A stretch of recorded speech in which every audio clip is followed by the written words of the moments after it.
Guys, welcome back to another one with DogeSlav, where I wear a silly hat and give you some silly takes, but maybe there's some good stuff in there along the way. Today I wanted to talk about anxiety. You know, kind of in my last video I mentioned a lot of watching YouTube and just things as they come across the screen, you know, the different videos as they're recommended and things like that. And I'm seeing more and more where people put these videos up of like the loneliness epidemic, like people having anxiety from day-to-day life. And I get it. I do. I have anxieties. I'm stressed out and have different things I have to deal with. I tell you one thing though, when I got into my 30s, you know, I'm 32 now, I'm turning 29.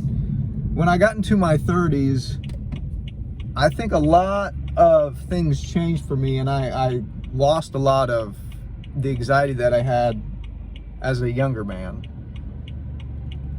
And I think it kind of boiled down to not thinking as much. And I know that might sound easier said than done type of thing. And like, what does that mean to not think too much or not overthink things? And I'm going to try to explain it in my terms and tell you what I think about it. A lot of people have tried before to help other people, and maybe the way that I put it will finally make sense, or maybe it'll just sound like blabberings, probably. But with philosophy and psychology, I've listened to quite a bit of Alan Watts and Sadhguru. So these guru-style people who have done a lot of historical research in religion, philosophies, psychologies, a lot of teachings, mostly, you know, from the East. You know, being in the United States, we get a little bit of a different take than what the rest of the world kind of thinks and feels. Oh, this guy, couldn't tell if he was turning. But Alan Watts, he kind of explained some things, and like, we have a problem with just being. And the anxiety comes from feeling like you need to do something, always trying to be on the hustle, right? In the West, if you're not producing, you feel like you're behind, or if you're not being active or constantly progressing, then you're not doing what you're supposed to do. I have that feeling. I don't know if you guys have that feeling. Maybe some people don't have that feeling. I don't know. And I didn't really understand what that kind of meant until I had an injury. And I know this is going to sound weird, but follow me here. So a couple years back, while I was working out, I was actually doing some box jumps with a kettlebell, and I missed my jump, and the kettlebell fell on my finger. It shattered the tip of my finger. It almost degloved my index finger. Anyway, so I had to have surgery on it, and there, you know, it was a long time where I had to recover. During those times of recovery, like, I was very limited on what I could do. I could really only use one hand. I had to be very mindful about everything that I did. It was strange. So it was my right hand. I am right-handed. So I had to use my left hand continually, and that made me, it ramped up the level of awareness on what I had to do just for everyday tasks. So even brushing my teeth, all of a sudden I had to put so much bandwidth of my brain into, because I just wasn't used to brushing my teeth. On those days where I had to do that, I slept like a baby. I never had any anxiety, even though I was injured, right? I had medical bills that I would have to pay.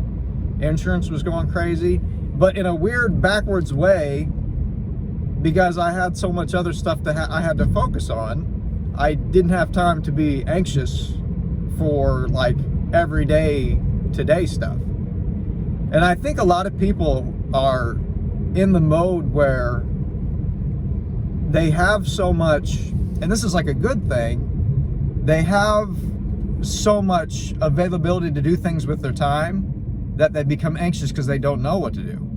Well, if you kind of go back and think about my example,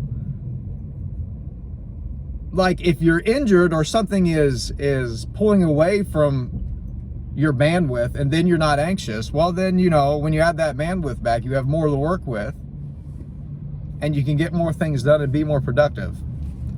I don't know if that makes sense. I think Sadhguru, he also talks about this sort of phenomena where people, the problems that they have, mental health, and there are definitely like sicknesses that people might have with mental health, but anxiety, that sort of thing, that, you know, maybe it's one of those things where it's genetic. It definitely could be, where if you're diagnosed and have to take some sort of medication, like I get it. But for the people who, you know, maybe feel anxious, you know, we're getting those YouTube videos where more and more people saying the loneliness epidemic. So I always thought about loneliness and like alone time. I always kind of enjoyed that. Like it's time that you can kind of finally think and not be cluttered with other people who want to either say something, share their own opinion, right? Like it's good to talk with people, communicate, and understand where they're coming from so you can get a wider perspective.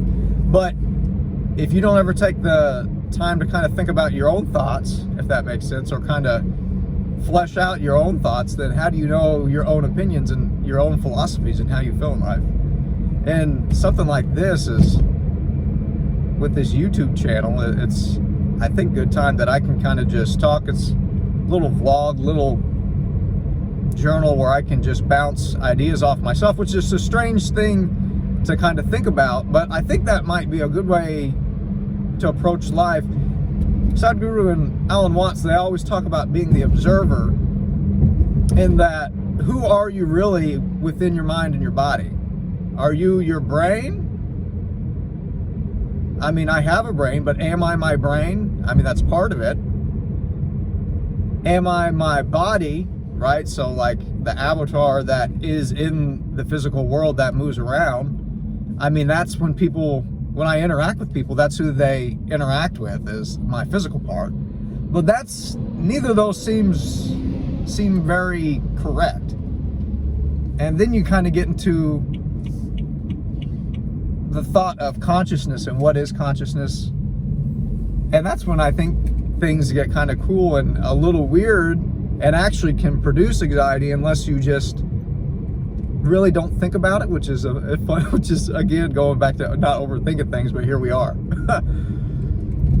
So Alan Watts always talks about the little bit of separation between the observer, which if you are the observer, and then your body, your mind, the things that are happening in the real world, all of a sudden you don't feel as anxious, because you yourself as the observer can observe what is going on. And that little bit of separation, right, is no longer like you're the one feeling anxious. It's no longer like you're the one that has the problems. You're observing the one having the problems, which is you. Which, what? But in a weird way, it kind of makes sense, and it's kind of calming. Because if you think about in terms of loneliness, like I understand wanting to be around people and having camaraderie and friendship, relationships, it can be very rewarding. But that's all external stimulus and feedback for you as a human, where ultimately you really kind of are alone in your own consciousness. Now there's a bunch of debates, I know, again, going back to these philosophers that talk about consciousness, might be a whole conglomeration of the population and people, like the singularity of consciousness. I don't know, maybe. But just in terms of your own experience, there's not really any way around it. You experience your own experience. No one else can experience your experience. Now, people, you can you can sympathize with, you can understand where they're coming from, and that's what it means to be a human being, I think, right? Where you can identify with other people, but ultimately you're so unique in your own being that really you are kind of alone, which is kind of can be terrifying. But if you kind of accept that, then loneliness, it's nothing really to worry about, because you've always been alone in the sense of your own uniqueness and individual personality and you as a individual. So why be afraid of something that you've already dealt with and have been dealing with your entire life? That's the only way it's ever been. Now you maybe, again, man, around other people, that's fine. But even when you're around other people, you have your own internal thoughts that they will never know unless you communicate. And I'm absolutely sure that everyone has their own internal thoughts that they've never shared with anyone. I don't know. Maybe this was just a bunch of woo-woo. But hey, if you like my blabberings, if you kind of like what DogeSlav, the channel that I have going here, if we can build a community and maybe bounce these weird sort of thoughts off of each other, feel free to hit the like and subscribe button, join the pack. Get it? Because Doge. All right, guys. Well, thanks for being here. If you made it this far, we'll see you in the next one.